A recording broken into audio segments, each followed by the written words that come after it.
যশোরের মনিরামপুর পল্লীতে হয়ে গেল ১৭ জেলার মতুয়া সম্প্রদায়ের মিলন মেলা। শান্তির বার্তা নিয়ে এই মিলন মেলায় সামিল হন সব ধর্মের মানুষ।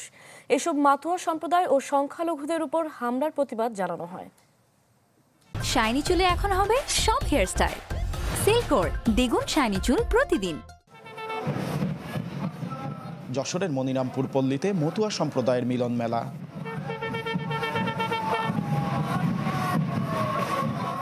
হরিদাসকাঠি সরকারি প্রাথমিক বিদ্যালয় মাঠে মঙ্গলবার শুরু হয় দুদিনের মতুয়া সম্মেলন ও মহোৎসব। উৎসবের দ্বিতীয় দিন প্রথম পর্বে ১২টি মতুয়া দলের ডঙ্কা উৎসব হয়। এই জায়গায় আমরা মেয়ে পুরুষ সবাই আসছি, ডাঙ্কা বাজছে, শঙ্করধ্বনি, উলুধ্বনি। এই উৎসবটা খুব ভালো লাগছে। ব্রহ্মশ্রী শ্রী হরিচাঁদ ঠাকুর অসাম্প্রদায়িক চেতনায় বিশ্বাসী একটি মানব সমাজ গঠনের জন্যে বার্তা দিয়ে গেছেন, কর্মযজ্ঞ পরিচালনা করে গেছেন। তারই ধারাবাহিকতায় আজকে এই হরিদাসকাঠিতে মতুয়া সম্মেলন অনুষ্ঠিত হচ্ছে। আমরা ভালো শান্তিতে বসবাস করতে পারি, দলমত নির্বিশেষে আমরা একে অপরের সঙ্গে মিলেমিশে আমরা এখন আনন্দে আমরা অনুষ্ঠান করতে পারছি। মিলন মেলায় অংশ নেন বিএনপির নেতৃবৃন্দ।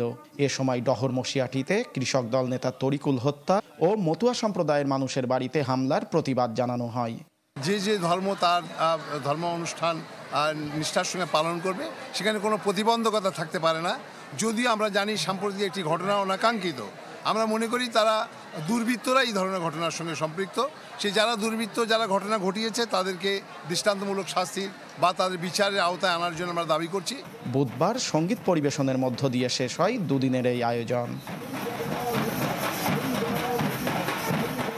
তৌহিদুর রহমান, চ্যানেল 24, যশোর।